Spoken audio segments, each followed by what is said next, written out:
Question 4. The graph of a polynomial is shown. Which row of the table is correct for this polynomial?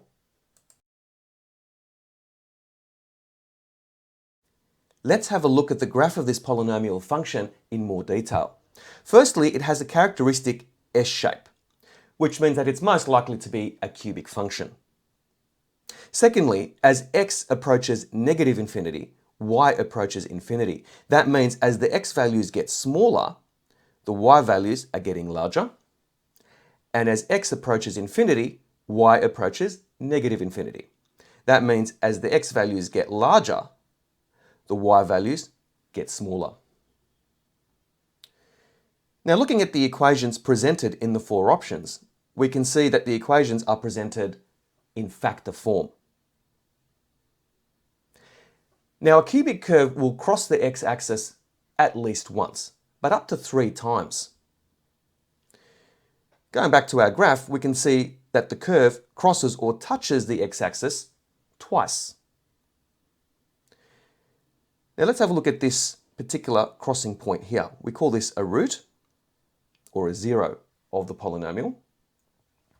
It has a characteristic parabola shape, concave down parabola shape. And because it has a parabolic shape, the factor will be in the form x minus c in brackets to the power of 2. We call this a double root because the power of this factor is a 2.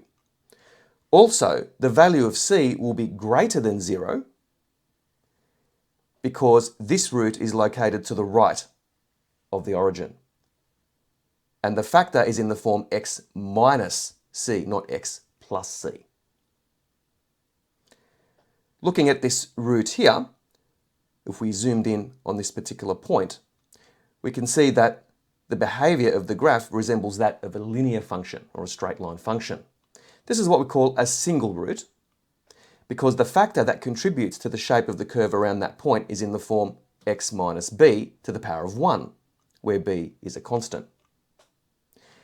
And because this root is located to the left of the origin, the value of b will be negative or less than 0. So for example, if b is equal to negative 2, then the factor x minus b is x minus negative 2 and it will become x plus 2. Now hypothetically, the equation of this polynomial graph could be y equals negative x plus 2 in brackets, so that's our single root here, times x minus 1 in brackets squared, which is our double root here. Therefore, the correct answer is option B. Y equals negative x minus b in brackets times x minus c in brackets to the power of 2, with b less than 0 and c greater than 0.